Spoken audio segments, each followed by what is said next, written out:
Hello, Night Nation. Trey Strolko here in St. Louis. This is the Sons of UCF Live. And since UCF men's basketball won, that means UCF Mike is a no-show. But Adam is here. Hello, Adam. The Mike thing is a coincidence. He's got other engagements this Uh, evening. It's a really big yeah. coincidence. I promise you all. Yeah. He But wasn't hello. here last week either, right? And UCF had defeated SMU in the conference Correct. tournament. I'm Yes, just seeing it. I'm just engagements. saying. I follow his Twitter. Although he's I apparently read it. watching somewhere because this is his comment, not mine, even though it's under our name. Need more resources. Of course, we're talking about UCF defeating the Florida Gators 67-49 in the first round of the NIT. Adam, it's great to beat a Florida Gator. It is, Trace, but can I be honest with you? It's just you and I talking here at this point. Can I be honest with you for a second? That game frustrated me because we played really well. We had a ton of energy, a ton of defensive acumen. Guys were making shots. There seemed like a lot of connectiveness, good passes, sound, fundamental basketball. And it But just makes me pull my hair out because we couldn't do that throughout the season. Where was that in two mm, games against the Cows? Where was that, in the AAC tournament? That's what's frustrating is they actually put it together. They came out with energy. They came out with some drive, some passion. You could kind of feel it on the court. And Taylor Hendricks was phenomenal. And you just wish you could have seen that more consistently throughout the season because they can put it together on a night when they need to, what they did on Wednesday. But man, if we could have seen that throughout the year, it would have been a much different season. who has really been on a roll of late is CJ Kelly. And not to make excuses, but he's dealt with some back issues through the season, and that's hindered his play. But he has been on a roll of late. And you mentioned Taylor Hendricks, much better game than he had, just 5 points against Memphis in the AC tournament last week. 1-2 punch, 21 points for CJ Kelly, 17 for Taylor, and the Knights, really after the slow start, rolled to victory here. Yeah, I think Johnny's found something, and it's a little late perhaps, but he said in the postgame presser, I know Leo's waiting to hop on, and he can maybe share some more light on that. But he said he moved CJ to the ball, right, on the ball. And, Darius Johnson has been struggling a little bit on the offensive side, some turnovers, some sort of ill-timed mistakes. And he put CJ Kelly on the ball, and I really like that move because CJ can handle the ball. He can break down his defender. He can get to the hoop. He can score, get fouled. I really like his action on the ball, and maybe Johnny went to that a little too late in the season, but I think when he has the ball in his hands, CJ Kelly is a fantastic player. Every time he has a choice, I can't imagine how he's going to get to the rim, but he does every time. And then I'm thinking there's no way he's going to make this shot, and he makes it every time as well. So I really like that switch. Maybe too late here, but I love CJ Kelly on the ball. Talking about the offense, and you mentioned Leo. Leo, one of two UCF beat reporters in the room up in Gainesville, and asked Coach Dawkins to comment a little bit more about the offense. Well, I mean, everyone guards a different way, and definitely we want to balance our offense out, as you just said right there. We definitely want to balance what we do. But I thought just some opportunities presented themselves, and our guys really took advantage of it. They saw some openings, and we were able to get to the basket and finish or make plays, and that's how we like to play, as you mentioned. So, kind of went with what we wanted to do. I thought CJ Kelly, I thought he was terrific. When I put him on the ball, in part of the second half, and just orchestrating what we were trying to do, as well as, playing with a lot of composure. And I think we ran a lot of things through him. And our offense, I thought, really started to, get lifted when he started, making the plays with the basketball. Leo, with that question, Leo on spring break in real South Florida made the commute up to Gainesville to cover this for the Sons of UCF. And we'll bring Leo in now to break down this win over the Gators. Leo, you've been putting a little miles on the car this week. Sure have, but I texted you about it when I found out the news that they would, make the NIT, and I didn't think twice about it. I was like, you know what? I have to go back to Gainesville. This is home. This is my hometown. It just makes too much sense. I couldn't miss out on the opportunity, and obviously, bringing you guys coverage, bringing the viewers coverage as well is something I wanted to do. I want to jump off of Adam's point earlier. They're saying frustrated. Where has been this Knights team? 19-14 now, struggles. The single-digit losses. They're really rolling over what was not a very good Gator performance. Yeah, to me, that is one question I really wish I asked Coach Dawkins. There's a lot of media. Obviously, one of those questions was, he had a lot of things to battle with the injuries and to Michael Durr and Darius Johnson. And he was just trying to figure out something, a formula that would work with those guys out. And then when they finally came in, when Durr and Johnson came in, he started implementing what he's doing now. Even though they had a little bit of a tough stretch at the end of the season, I still think that they were able to basically, get what they needed from the offense, and they did. They, aside from the USF loss, they beat East Carolina in a convincing fashion, and they went on to the tournament, beat SMU, and took care of business. They gave Memphis a pretty good game, So yeah, I think it was just a matter of getting the whole gang back together and implementing it. Well, who was stymied in that Memphis game was Taylor Hendricks with just 5 points. He came on much stronger in this victory over Florida, and we've been saying it, especially over these last couple of months, how enjoyable it is to watch him play, and he put on quite the performance in Gainesville. Yeah, Taylor, man, he's gonna be special. I mean, sure you guys saw the question I asked Todd Golden about Taylor, or actually it was actually Brandon that asked the question, but posted it up, and he's a humble kid. After in the press conference, he was also asked some pretty tough questions from the Gainesville media, and he handled it like a pro. And obviously it's his game that everybody's raving about. He had 17 points, 8 rebounds, and it was a light performance. I mean, I didn't see the team leaning on Taylor to get it done, and he performed like he's been doing all season, which is great. Lee, I don't know if those were tough questions. Those may have been dumb questions, but I'm not sure they were tough questions. Snarky, at least. Yeah. So you were there, obviously. From my TV screen, it looked like UCF had come out with a lot more energy, particularly in the defensive side of the ball, than I've seen in a couple of weeks now. Did you feel that as well? Did you sense that or see that, from your perspective in the arena? Yes, I think that this is the Knights team that we saw in the first half of the season when they were playing that high intensity defense. That's what I saw from them from the get go.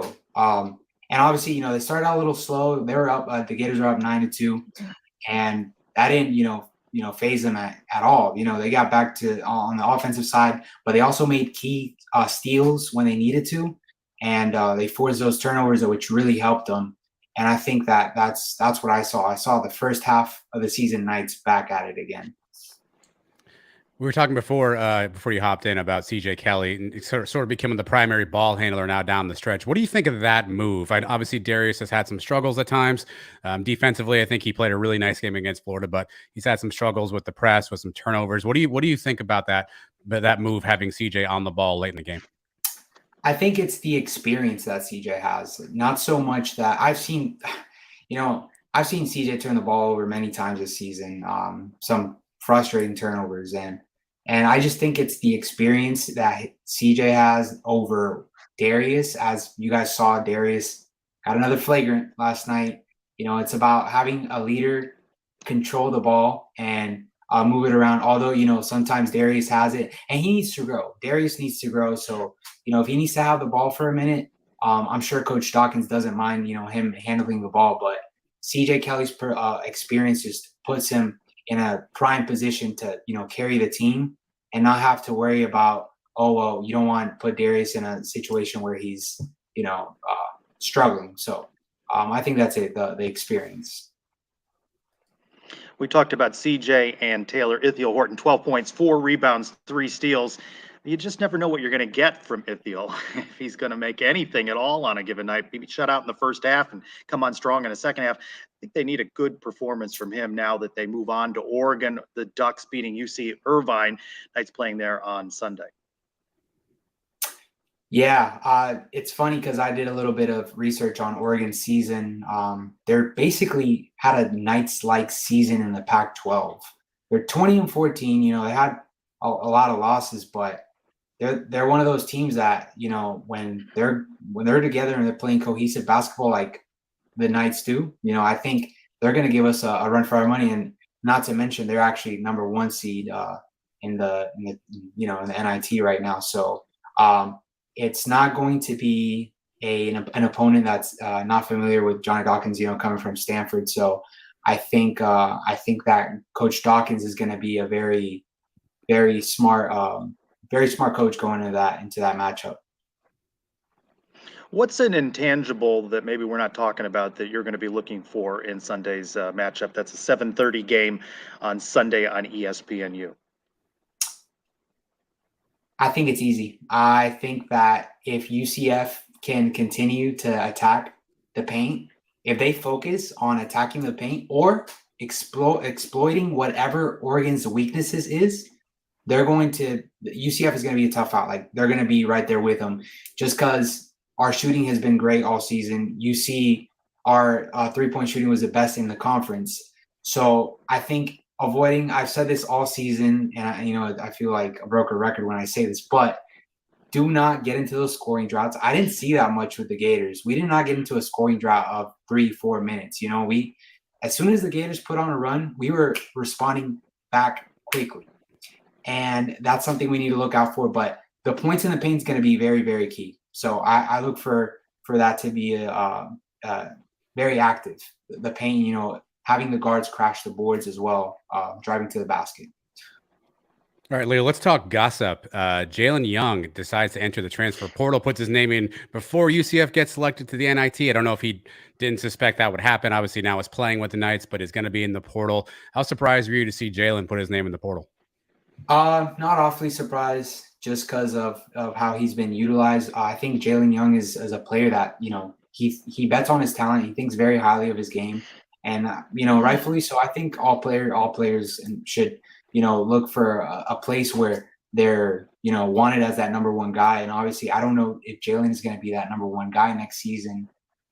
So, I think it's a learning experience for him to put his name in early and realize, like, hey, it's not over till it's over type deal, because I don't think anybody was expecting UCF to be in the NIT. But, it's just a learning experience, and I think Jalen learned from that, and I don't think it changes anything. I think he'll still transfer, but I'm sure he talked to Coach Dawkins about it, and he'll be okay, I think so.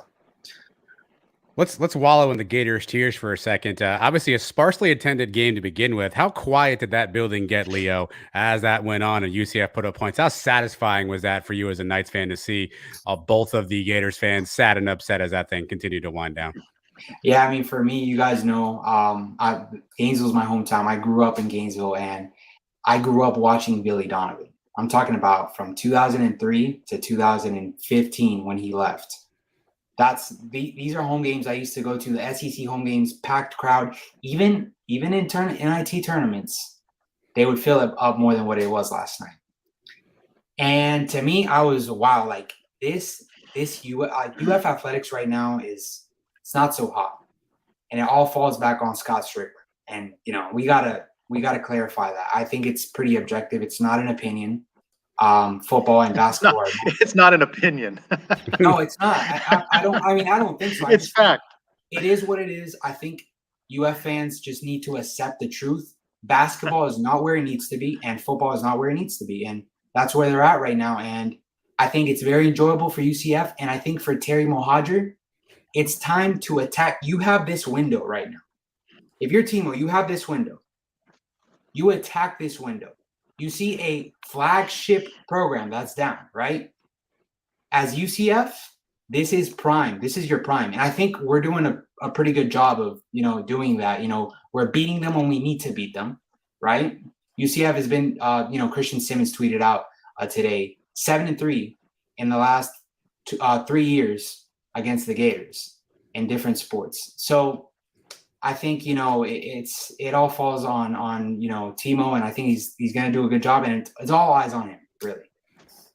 Leo with a hot take here on Sons of UCF Live. Been crisscrossing the state, covering things for UCF Athletics for the Sons of UCF, and his recap of the game against the Gators is now on the Sons YouTube channel. Leo, thanks for all of your travels this week, and I will see you out at campus sometime in the next week for something, baseball or something. I got you. Thank you guys for having me. Thanks, all right, Leo. thank you, Leo. He's put on the miles, his new story up on Sun's YouTube channel. Let's continue this conversation about the Knights win with a former UCF men's basketball player, Ben Stout, who joins us now live. Ben, we're reunited on a show. It's good to see you, sir. Yeah, it's good to see you guys both. I'm sorry it's a little bit dark. I'm in my truck here at the ale house off of West Colonial. She My plugged wife and that I, for the ale house. Come on by and my see wife, Ben at the West Colonial Ale all right, House. yeah. No, yeah. My wife and I got a rare and kind of random kid-free night, so we figured we'd go watch some basketball games. And she's pleased that you're spending 10 minutes of it with Adam and I. Yeah, But how yeah, you know, hey. satisfying was it for you to see the Knights dispatch of the Gators in Gainesville?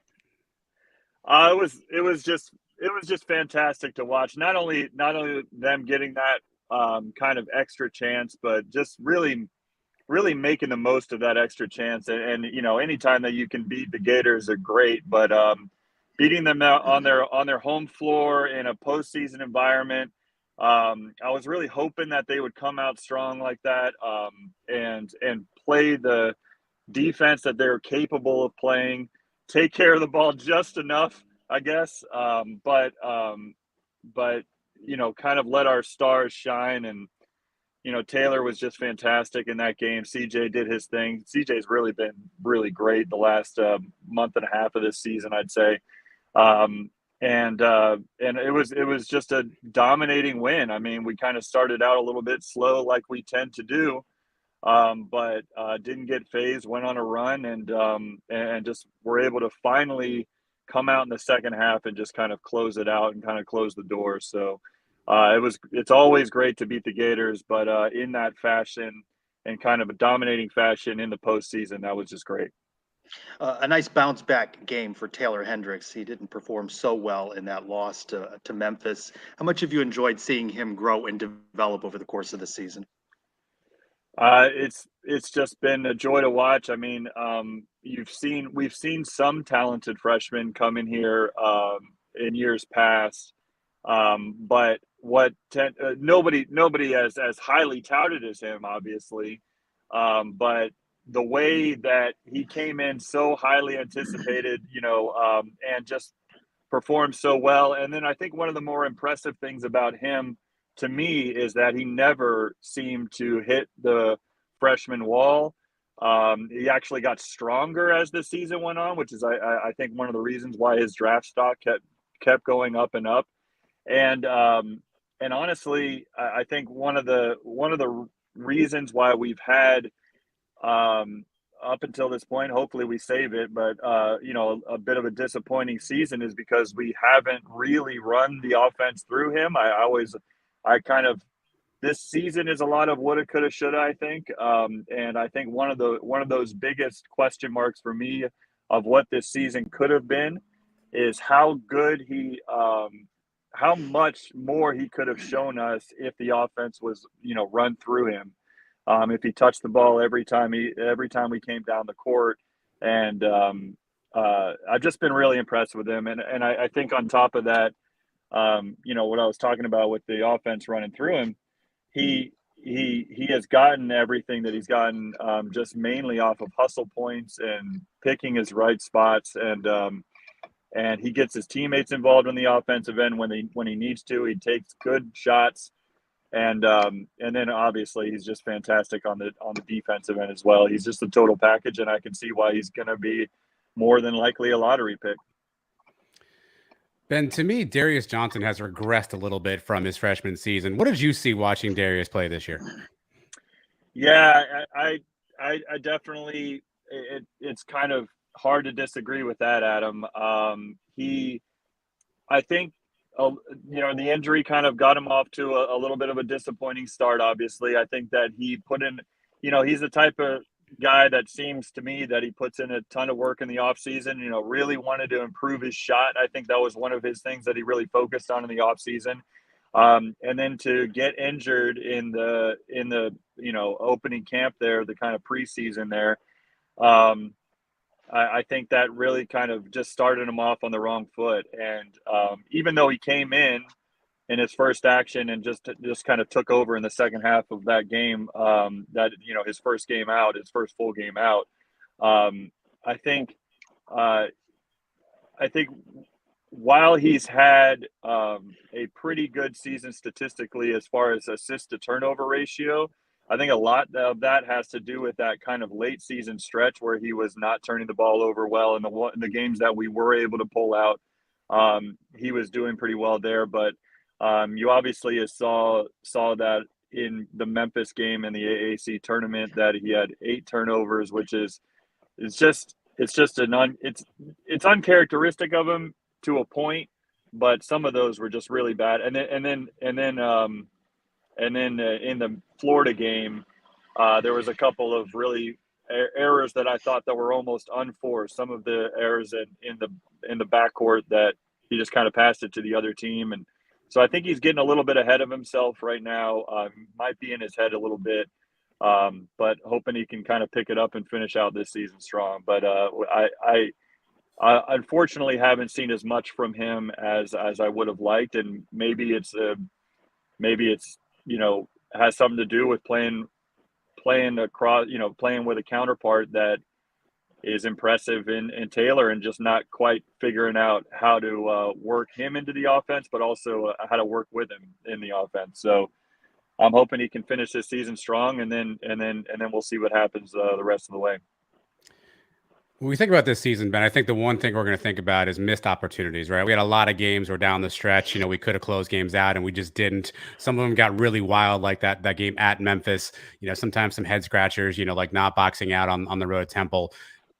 At some point in time as a player, does that become part of the psyche where you just start to see that clock winding down, that score getting close, and just some of those bad thoughts start to creep in your mind? Do you think that explains anything that we saw in terms of the Knights' struggle to close out games late?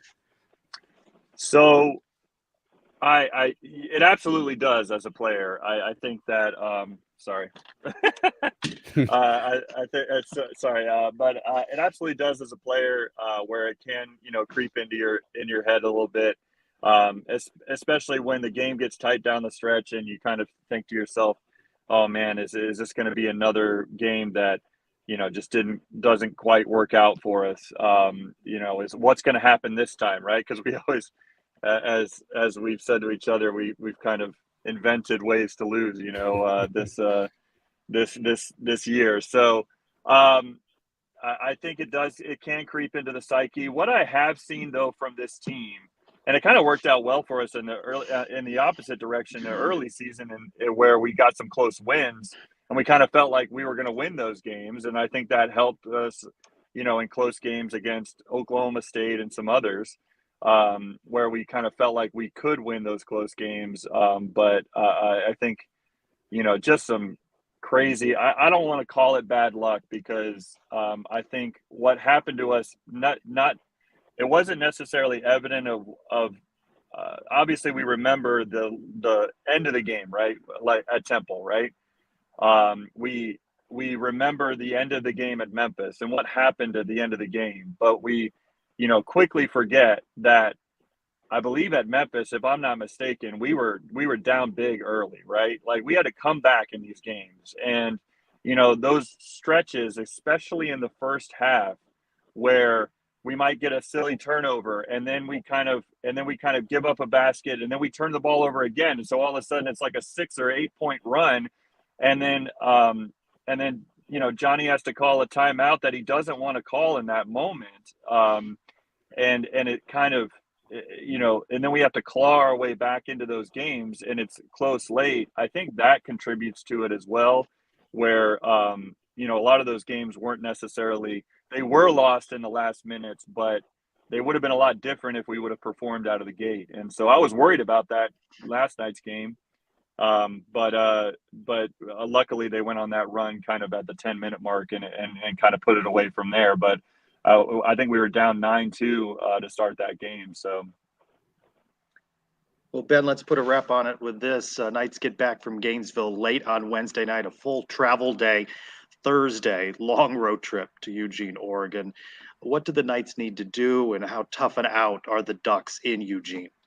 Yeah, I think obviously that's going to the opposite end of the country, right? So certainly I don't want to discount that. That's going to be a difficult road to go in probably one of the worst looking courts on the country, and go play. Give that roller coaster court a little bit of a rivalry there, right? Yeah, they give it a run for their money. There's no doubt about that.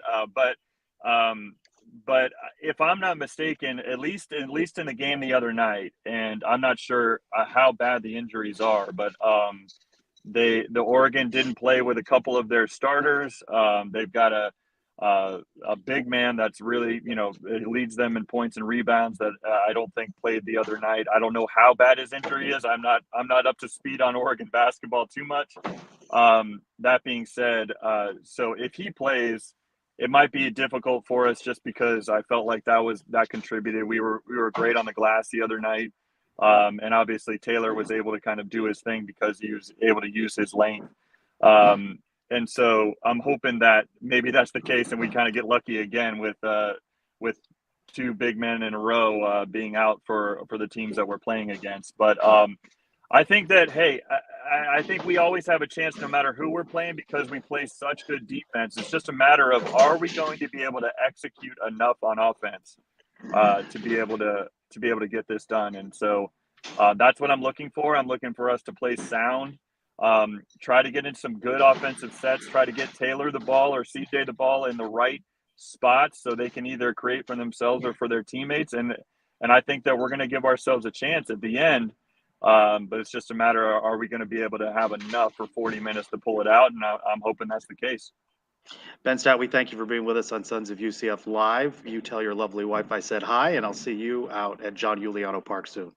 Yeah, absolutely, guys. It's great to join you. I appreciate you having me on, and hopefully we can pull out some more basketball wins and then finish out the spring sports strong. All right. Thanks, Ben. Have a great night. All right. See you guys. All right. In addition to, as I mentioned, Leo's report on the win over the Gators on the Suns YouTube channel, be checking out twonightsmedia.com. My friend John Weiss will have a preview article up on Oregon. We'll have that out to you soon. Just around the corner, basketball's still continuing, but we've got spring football that starts just a couple of days away on Monday. And, I asked, in addition to quarterback battle, which I love the comments, is there really a quarterback battle? What position group are you most looking to? And all kinds of responses. Everybody's looking at everything. Adam, what about you? Is there a particular thing? We're not going to learn anything. Coach Malzahn and staff aren't going to tell us anything this spring. But if you were looking at something, what are you most looking to during spring camp? Yeah, I think it's the secondary and the linebacking core, Trace. Obviously, we lost some guys in the portal. We brought a bunch of kids in from the transfer portal ourselves, but a new unit kind of coming together. So I think the defensive side of the ball, particularly that second layer linebacker DB, I think who's going to step up there, who has opportunities, and then how does that defense look under a new defensive coordinator, Addison Williams? I think that's a big storyline. But I think the juiciest, Trace, is really just the entire offense. What does a Darren Hinshaw-led offense look like? How different is it from Gus Malzahn? And which skill position players fit that system the best? I don't think we'll learn that in the spring game because I think we'll keep some stuff under the vest. But I think those are the two biggest things on my mind as we think about spring camp coming up. And of course, how does quarterback and center fielder for the baseball team, John Rice Plumlee, split his time? We know what he has said so far, but now we're going to have actual practices in the morning and leading up to that spring game. And so, the way he divides up his time is going to be interesting as well. Yeah, we'll see. I mean, I think everybody from Greg Lovelady to Gus Malzahn to JRP himself has said they're going to figure out a way to make it work. So I think they will. But what toll will that take on JRP's body? Obviously, baseball's in the midst of a good season. Are you okay, by the way, Trace? There seems to be a lot of noise where you are. Is there some sort of a there's activity around me, Adam? Okay. Just want to make sure if you need help, I'm not near you, but just let us know. We'll send somebody. Baseball obviously in a big run right now. They need JRP in center field. He's actually played a pretty big role. So what's going to happen, I think, with both sides, we'll be curious, but everyone seems committed to it. So let's see if they can work it out. Follow me on Twitter @signpez. I will have video clips from practice and, of course, sound bites, and we'll have more coverage and talk a little bit more about what we may have learned over the first couple of days on next week's Sons of UCF Live. Pro Day announced Wednesday, March 29, 4 o'clock on ESPN+. The more interesting thing, I think, is that the Big 12, new commissioner Brett Yormark continues to make waves. They're inviting all teams, including the new ones, for next year's Pro Day, going to be in the Dallas Cowboys training facility, televised on NFL Network. We've had Mike Oresco for a number of years now with the AAC and a couple months more as commissioner and being a part of that AAC. But I've really been impressed how Brett Yormark continues to look at things in a different way. Yeah, it's interesting. I mean, he's obviously a quote unquote outsider to the college athletics world. And I think that's, when you think about diversity in some cases, right? Diversity of thought is another huge item. Him coming in with that background, I think has added some wrinkles to it. And we'll see if it pays off. We'll see if it inspires kids to come to Big 12 schools and if it builds the brand even stronger. But to your point, yeah, you got to tip your cap for someone trying something different and trying to be a little bit innovative. It's been a long time since we've seen some of that stuff at UCF. I think we had some of it for a while there, but it's good to see now the conference sort of leading the charge on that, because that certainly wasn't Oresco's strength. True. Quick season ticket update: 98% sold, 831 tickets remaining. Got to feel good about that, right? We're just in March. It seems like they are going to be moving towards a sellout. Beating the Gators nice in basketball. Beating the Florida State Seminoles twice in 2 days at John Uliano Park in baseball.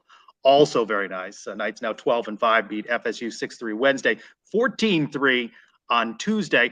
Big shout out to Nate Marrero, sports editor at NSM Today. Mentioned that I was going to be on the road for work in St. Louis, and he said, "How can I help you out?" And he was there collecting sound bites. And let's hear from head coach Greg Lovelady talking about the pitching performances in the sweep over Florida State. Really good to see the pitching staff step up the last couple of games. So just got to keep it up. Big weekend against Dartmouth. We got to find a way to continue this win streak and win some more games. And one of those pitchers was Jacob Marlowe. Let's hear from him on his win over Florida State. I feel like I had a lot more confidence out there, knowing that I can be a starter, and being out there against FSU is just a great experience overall.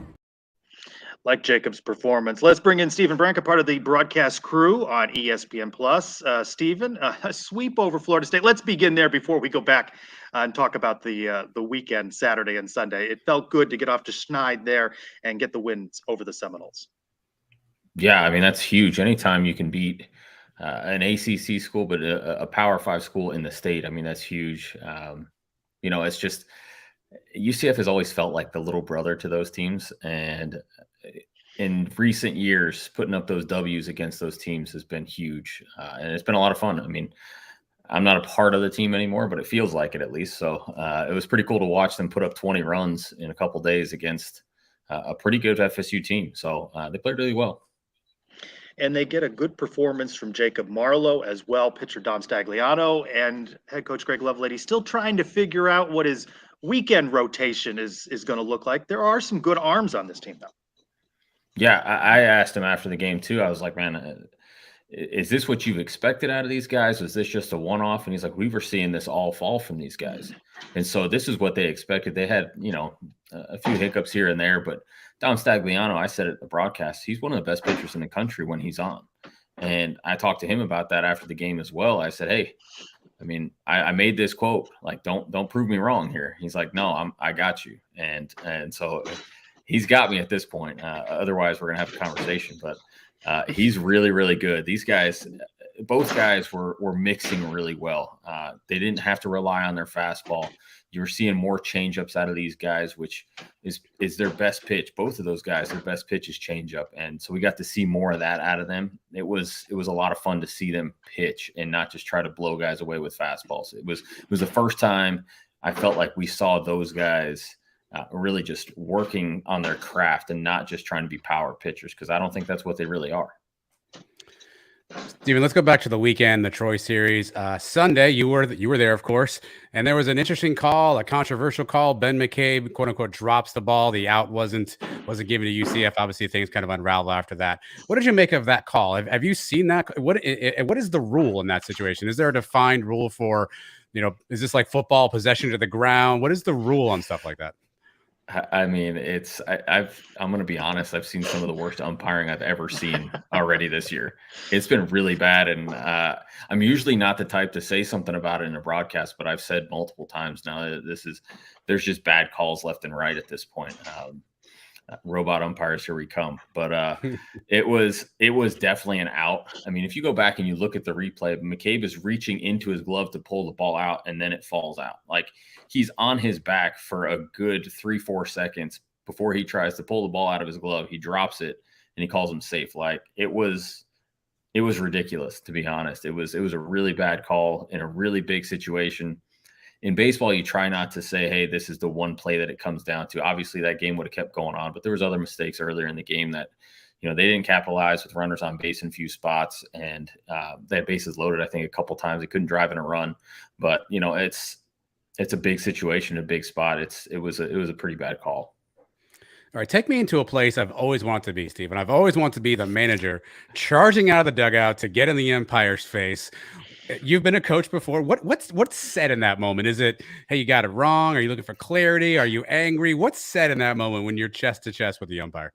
Man, this is a family show, isn't it? I can't say this for that stuff. That's fair. No, it's first and foremost, you're trying to understand what the umpire's perspective was and what they saw, because you want a clear understanding of what they saw. And usually if you're running out there, you're pretty sure that they saw it wrong. So you want them to admit that they saw it wrong first, and then you just throw it in their face, basically. And so, you want to hear their side of it first. You want to give them a chance to speak. You can't jump to conclusions as much as you want to sometimes. You want to know what they saw first.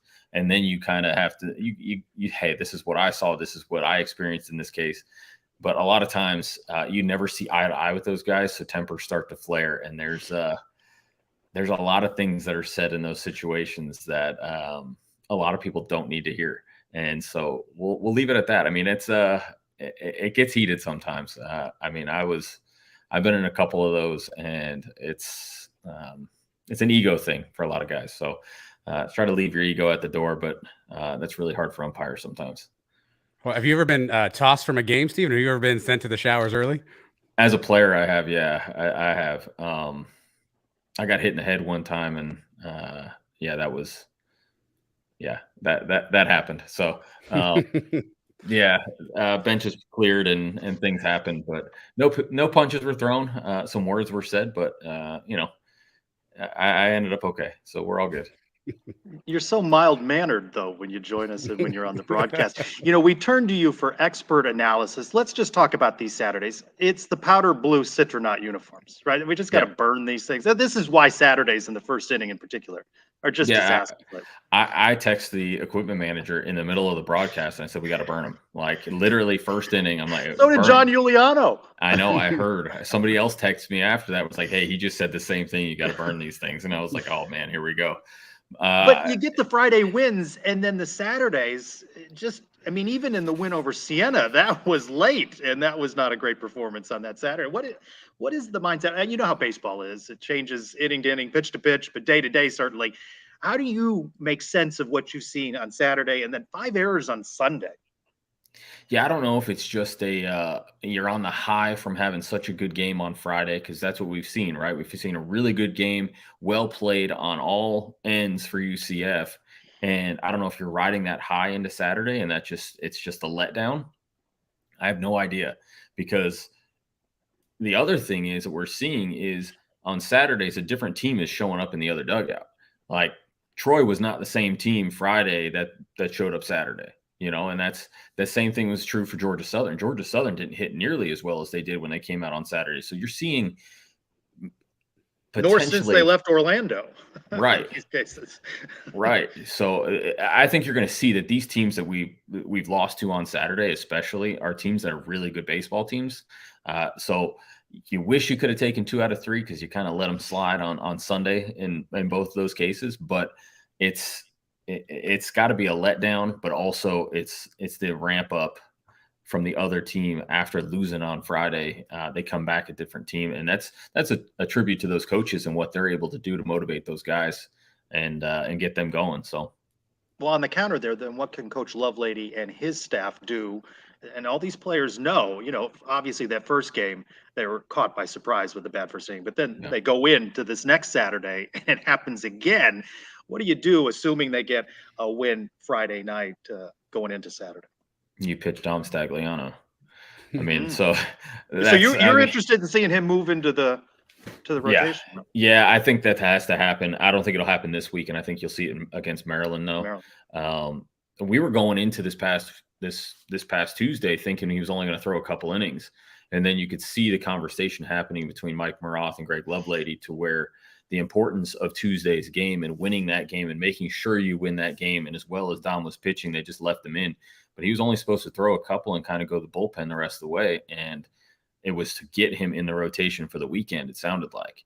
And so they scratched that plan, and basically what it sounded like, hopefully they're not taking Dartmouth too lightly, but they figured out that, hey, we could figure it out during Saturday instead of trying to bring him back so soon, and then maybe have him throw a couple innings on Sunday or something like that, and eventually, just work him right back into the weekend rotation like he was at the beginning of the year. Stephen, Kyle Kramer picked up his 3rd save the other day. What do you like about him coming out of the bullpen? Yeah, it's a quick arm, short arm slot. So when you have a short arm slot, it's less reaction time for the hitters. So you're used to seeing guys with a long arm action to where, you got some time to pick up the ball and figure out where it's coming from. He has such a short arm action that 3 pitches that he throws are all coming out of the same slot. And it's electric stuff because it gets on hitters so quick. I mean, not only is it the low 90s that you're seeing a fastball out of him, but I actually talked to him at the beginning of the year, and I told him, you're a lot better when you use your changeup more. And then he came up to me after the game the other day and was like, hey, I use my changeup more. And I was like, yeah, I could tell. And it was just dominating. When he has 3 pitches, it's not often you see a closer with 3 pitches. Usually you got a 2-pitch pony on the back end that's fastball, slider, and everything's hard. And so with him to have that changeup that he could mix in, it's just another asset that most closers don't have. But he's been amazing to watch. All right, Mike's not here, so I feel like it's my job to take this show off the rails, Steven. So March Madness going on now. Are you a bracket filling out kind of guy? Do you have a team that you're rooting for? Do you have brackets? Are you been watching all day long? What do you make of the upsets? Give me a March Madness breakdown. I'll tell you what, Madness has ensued already. It's starting. A few brackets broken already, busted right out the gate with this Arizona and Princeton game. My dad's an Ivy Leaguer, so I was watching the game and he was getting excited that an Ivy League team is winning, and so that was pretty cool for someone like that, even though it wasn't his alma mater. But hey, they have to root for the conference at that point. It's you only get one team, so that was cool to see that. But I filled out a bracket. I got Marquette winning this thing. I felt like they were playing really well going into it. I feel like they have the assets to go and do some damage in the tournament. And so, that was my assessment. I don't know if it's any good. It's usually not any good. So if you pick Marquette, you should probably feel pretty bad about your bracket at this point. But that's at least what I did in the moment. So. Are you a root for the underdog kind of guy? And some of these 15 and 2 matchups, 116, are you always pulling for the underdog? Oh yeah. I mean, who wants to see the top dog always win? Like, I don't want to see that. I want to see these scrappy teams. I mean, I was shocked at how well Princeton played today. I mean, they were an athletic, physical team that played really well, got a bunch of turnovers in the second half. I mean, they were fun to watch. Like, I'd rather watch that than, just somebody go out there and dominate. So I'm always rooting for the underdog. I mean, UCF's an underdog all the time, aren't they? From Princeton in basketball to Dartmouth in baseball. What do you want to see from the Knights? They've got the 3 at home against Dartmouth and then North Florida. You want to look ahead to Maryland in a big weekend series the following weekend. They have to win 4.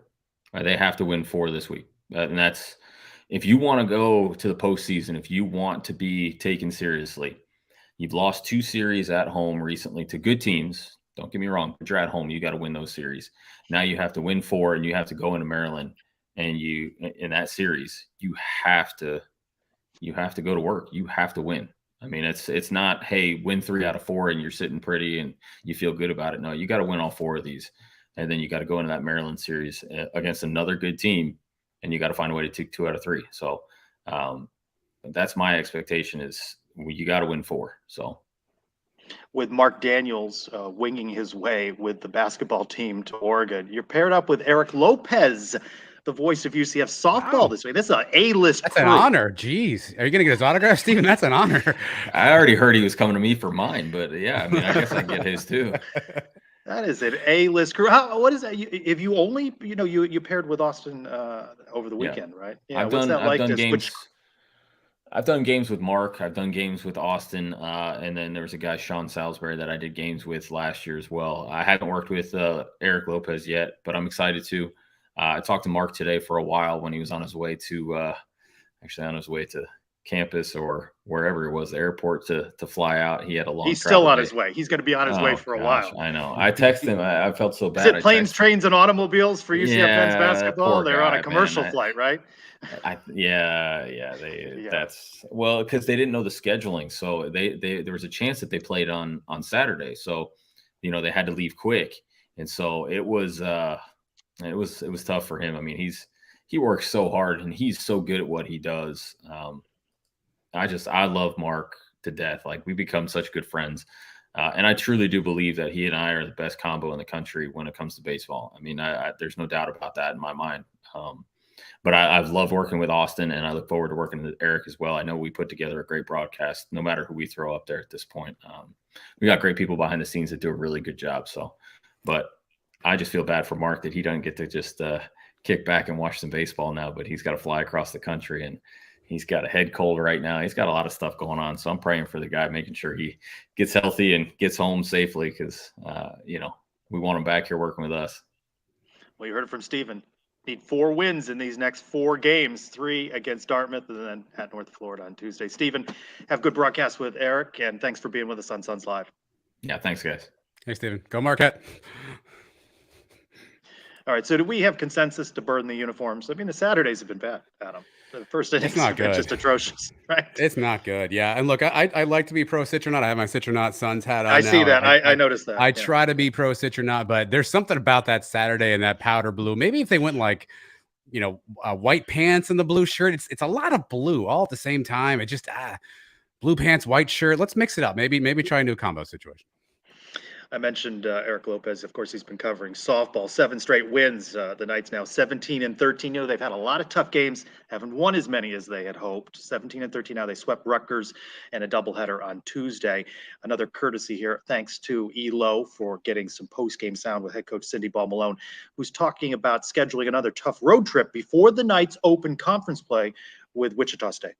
Yeah, I like the momentum that we have going into the weekend. And I think it's just going to be really good for us to play those opponents moving into the beginning of our conference. I think every conference opponent is tough. They're all gritty. It doesn't matter, but we're not overlooking the fact that we're starting off with Wichita State, who we finished with last year. And so we know that that's going to really set the tone for what the conference is going to look like. A tough one now. They head out to the Oklahoma State tournament. Now, Friday, they play number 22 ranked Arizona State early, 1 o'clock. And then second ranked in the country, Oklahoma State, a future Big 12 foe. That's at 6.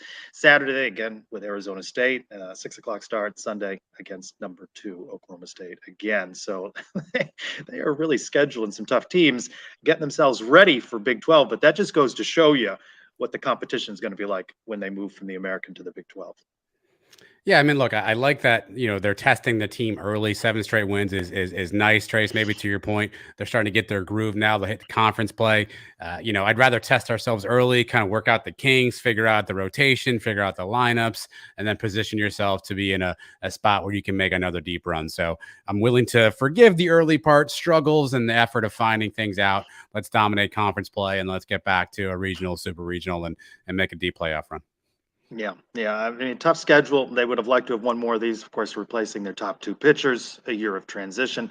Just one senior on this team, right? So a young team that will head to the Big 12, but always exciting to watch. So, good luck to the Knights on the road. All right, hot take time. What do we got? We got some hot takes. Still doing these, huh? Okay, here we go, Trace. This is from at. What are you anti-hot takes too? You want questions back too? It's just a lot of work. At _ all night _ I don't like reading the at names. You did this really well, and now I'm required to figure this out. I can do it. You want me? I can read. I got it. Listen, you asked me to take this on. I'm here for you. I'm here as a good teammate here. Not the season we envisioned for UCF basketball, but beating the Jortsville Lizards last night was pretty satisfying. Trace, do you agree with this hot take? 1,000% scorching hot, tremendous agreement. I don't think I've ever heard them referred to as the Jortsville Lizards. That is solid. That is, let me, if I can find it, underscore all night underscore. It's a lot of underscores. Actually, all night. What's the deal here? I don't know if he knew that that's Miles, I believe, that it's not a Q&A. We're just taking hot takes. But he started off with a question. Remember when UCF fans wanted Dawkins gone after a loss to UNC Asheville earlier this season? You can catch the Bulldogs in action as they take on UCLA in the NCAA tournament. So that's an interesting. Is that a butt? I don't know what to do with that, Trace. We didn't rehearse this. All right. Capped Veej 1. If you had told fans, including at UCF Mike 1, not pictured. Where is Mike? Beginning of the that's season, right. UCF 1. He's not here tonight. At UCF Mike 1, in the beginning of the season, that we would be playing in the NIT, they would have indicated this was a successful season. Trace, is that a good hot take or a bad hot take? The two things that have soured people is you can't get swept by the Cows. Yes. There's 1,000% agreement on all of that, and play as poorly as they did in Tampa. And you mentioned it, the energy they had in Gainesville, they did not have that energy on their own home court. And when they were 13-4, and when they were last 4 in or last 4 out, it changed the expectations on the season.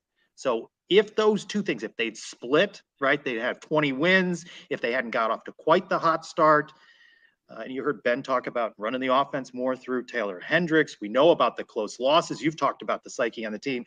It's just changed the perception. But if you'd gone in, they were preseason picked for 6th in the AAC. If you'd said NIT, I think that would have been a reasonable goal for the season. But it changed with the 2 losses and the way they lost other games and just the hot start. So it changed the perceptions for this team. In my mind, no one's goal should ever be to go to the NIT. That should not be something you say when a season tips off, right? I think every fan base, every team, you want to have a set a goal of going to the tournament, winning your conference tournament. So I don't know that I would have ever said, oh, NIT, that's awesome. That's a good season. I think the thing we forget with all this stuff, and there's another Dawkins thing in here later, which I'll get to. I think the thing we forget with all this stuff is the reason why, there's a lot of, to your point, just disconsensus. I don't think that's a word amongst the fans. Is I made that up. I think. Say it fast 3 times. I'd like to hear it. Disconsensus. I think it's because we had such low expectations coming into this thing that we were like, we're going to go 8-24. But how did that happen, right? I think we lowered the bar because other things took place, and I think we just kind of gave that entire thing a pass. So I'm going to disagree with this hot take because I don't think anyone out here would have said, hey, the NIT is a successful season. I don't know if this is a hot take or not. This is just a comment at the SOTG. I believe that's student of the game.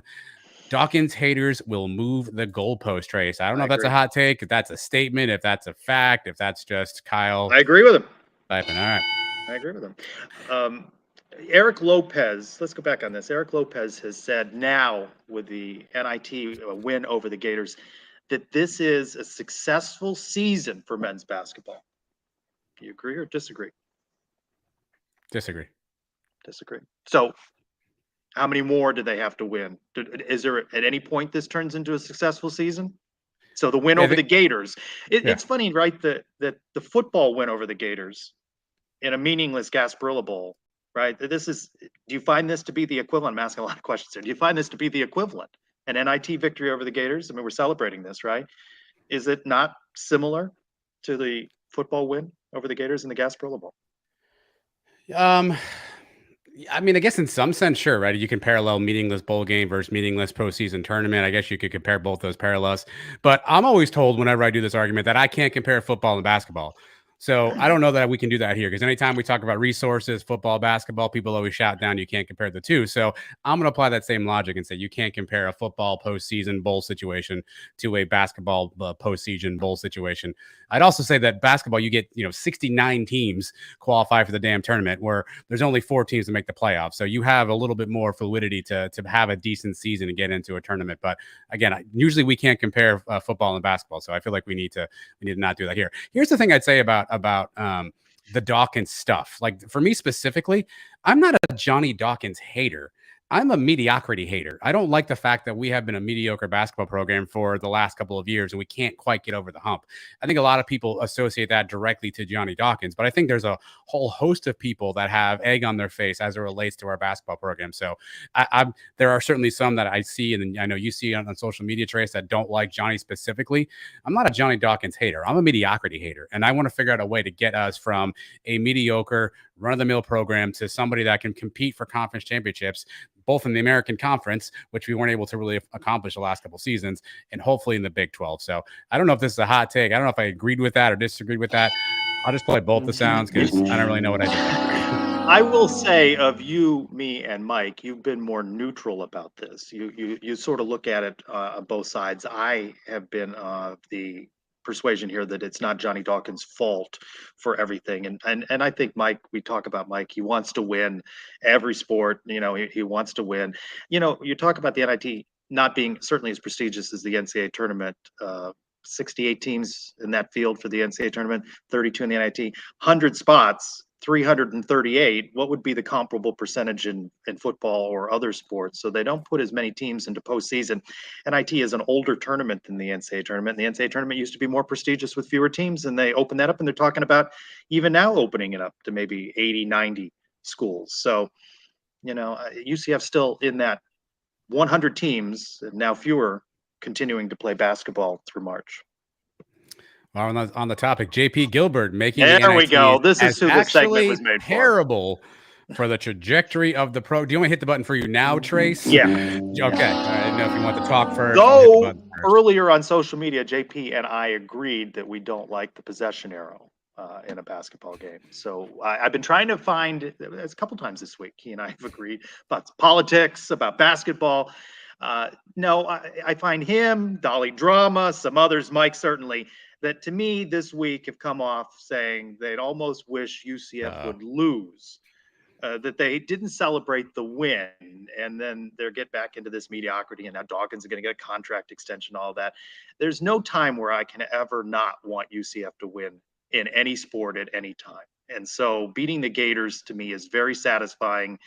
And I'm aligned with Elo on this, that I think that there's success in this season, not as much as maybe we had through changing expectations of the season hoped for, but I find success in this season. So terrible take by JP Gilbert, who I almost feel is rooting for the Knights to lose to somehow prove his point.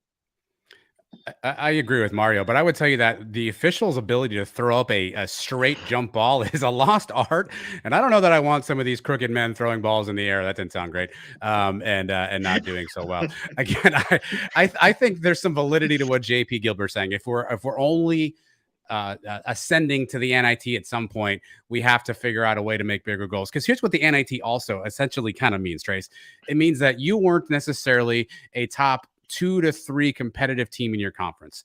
And I think that's the space UCF has to be. And obviously the Big 12 will change that a lot because there's more teams in the tournament. But that means you're not basically that top echelon of competitive teams in your conference to get to the NIT. And I think that's something that we have to figure out a way to get there. You mentioned Dolly Drama. If Dawkins wins the NIT, Timo will sign him to a long-term extension. Is this a good take, a bad take? It's a fine take. He's got 2 years left on his deal. He goes into the Big 12. He's got them to 19 wins in the NIT. What I do hope happens, and I think that you, Mike, Dolly, JP, we all agree we want to see more resources for men's basketball. We want to see a greater commitment on the part of UCF Athletics and Terry Mahadra to men's basketball in particular. And I think that maybe is one positive out of this conversation where we sort of come at it. And I think the conversation has evolved that it's not all Johnny Dawkins' fault for whatever the program is. He, to your point, contributes to that, but there are other factors. And if it can change the energy and the conversation a little bit around men's basketball, I think that would be a positive that comes out of this. I think Mario has started St. Patrick's Day early. This may be the most intoxicated take of the day. Hendricks will not be a first-round pick, Trace. I think that's a terrible take. I think we were all surprised late Sunday night when UCF got the NIT bid. Maybe we weren't paying as much attention as we should because their net ranking were pretty good. But I wanted to see a better final game, perhaps, for Taylor Hendricks in a UCF uniform than what we saw. I don't pin that loss to Memphis on him, but just 5 points uncharacteristic of what has been his season. So he's going to need to do more of what he did in the win over the Gators if UCF hopes to leave Eugene with a win there. I think this is secret agent stuff here by Mario, because I'm gonna agree with this. He won't be a first round pick because he's going to come back to UCF. Oh, I think that's a bad what I think he's putting that in the universe, Trace. I think never doubt Mario. We're running out of time here. UCF, the Gators were the home team in the Gasparilla Bowl. They hosted the NIT. He thinks the Gators will try to cancel their visit to the Bounce House in 2030. I think there's a very slim chance that game gets played anyway. Well, how about the 2024 game where they've got Florida State, Florida, Miami, and a 9-game conference slate? Yeah. I don't know when UCF's playing the Gators. Baseball won't schedule. Gators won't schedule UCF in baseball anymore, so I don't know when they're playing. Maybe the most scathing take on here. A UCF grad 00, scorching hot take. Charge on is a cheesy term, and we need to get rid of it. Go easy on me. Again, that's at UCF grad 00 if you want to yell at him. No, we have so few traditions. And we want to constantly be jettisoning the ones we have. There's a whole move away from the Knights. There was a time when we shook keys, and we don't want to do that. Now we don't want to do charge on. What do you want to do? You just want to constantly change and not be united around anything. You don't want black and gold. You want powdered North Carolina blue. Can we not have some tradition at this university? We can. Probably one of my new favorite follows, by the way, is Emptiness. Says, "Do not go easy on him." I would argue that can we give a shout out to Michael Emptiness, who's been posting tremendously. Yes. I owe Michael a hat, by the way. I know it's coming, Michael. Stay tuned. Oh, that's good. I was going to lobby for that on the show. Well, I mean, what are you, the committee now? You're lobbying for things, Trace? I mean, stick to the NIT. He's been working, and he's tagging us in, and he's promoting things. We're getting closer to that 1,000 on the YouTube channel. He's doing his part. He's a good follow. He's concise. He gives good baseball updates. He's a good dude. I would argue that every of these things is cheesy. Roll Tide isn't cheesy. War Eagle isn't cheesy. Fight On isn't cheesy. Every one of these things is cheesy. Trace. Black and Gold Guido. Florida Atlantic is better in baseball and basketball than UCF. Is that a hot take? Maybe in basketball this season. Let's see it over the long haul. That's my answer to that. I don't know how you want to ding or boo that one, but I need to. I think they're going to kill in the American Conference. So I think FAU is going to do a great job. One of our friends of the program, Michael, them in South Florida. I don't even. Are they in there? One of our friends of the program, Michael Hoffman, had lunch recently with new FAU head coach Tom Herman. I don't know why, and said he was really impressed with Herman. Thinks he's going to do a great job down there. We got time for one more. I'm going to go with this one. Timo gets hired away by another P5 program before he fires a football, baseball, or men's basketball head coach. That's at UCF _blue 626. I love that's provocative, right? No. So that you disagree with this take, or you don't think Timo leaves? I do not think his volume of work thus far suggests that he is a hot Power 5 candidate. I don't think so either. And what I only assume is either JP Gilbert and or UCF Mike's burner account at Pon Huablo. Gus will sound made up. It sounds completely I'm not saying made it's not. Gus will be on the hot seat at the end of next season. Oh, Mike has him on the hot seat now. JP, yes, by the JP Gilberts and the UCF Mikes, certainly. All right, so you agree with this thing. Perfect. Yes, Pon certainly. Already. Is it Pon Huablo? Do I have that right? Pon Huablo. Yeah. Can somebody tell me? I don't know. All right, so Adam, I'll see you if UCF. Well, you're here every week, but if UCF continues to win in the NIT, then this will be a UCF Mike free show, I suggest, because he doesn't want to talk about UCF basketball success. Just malaise. Negative UCF Mike. I kid, Mike. We're just on different sides of this issue. I want to thank Leo for all of his hard work this week. Go to the YouTube channel. Check out his recap of the win over the Gators. TwoNightsMedia.com. John Weiss will have the preview of the Oregon game up there. I thank Ben Stout. Good to be reunited on a show with him. I miss talking to him, although I see him Fun fact. at baseball. Yeah. Tallest guest we've ever had on the show. Tallest guest. That is a fun fact. That is a fun fact. And of course, Stephen Branca, who we learned can get a little angry when you get hit in the head, when he gets hit in the head. You wouldn't like Stephen when he's angry. Adam, thank you for pushing all the buttons and getting us on. And for me, pulling off in a conference room at a hotel in St. Louis. Is there over under the amount of dead bodies in the room with you currently? Can you have any update on your current status here? It never fails. Okay, so hotel Wi-Fi is terrible. You know this, but where the conference is going on, I got strong Wi-Fi. I'm in an empty room, and the crews that get the rooms all together, needed to store right over there about 40 tables. So that was going on. Last time I was in a hotel, you didn't know this, but like 2 feet to my left, a guy was installing a podium while I was delivering content here on Sons of UCF Look Live. at this. So always something going on. What a true professionalist Trace Trucker is. For UCF Mike, who is afar, and you, Adam, we thank all of you for joining us for Sons of UCF Live. We will see you next week. First week of spring football camp. Go Knights, everyone. Maybe for the last time, we'll enjoy this one. This is Taylor Hendricks, and thank you for watching the Sons of UCF.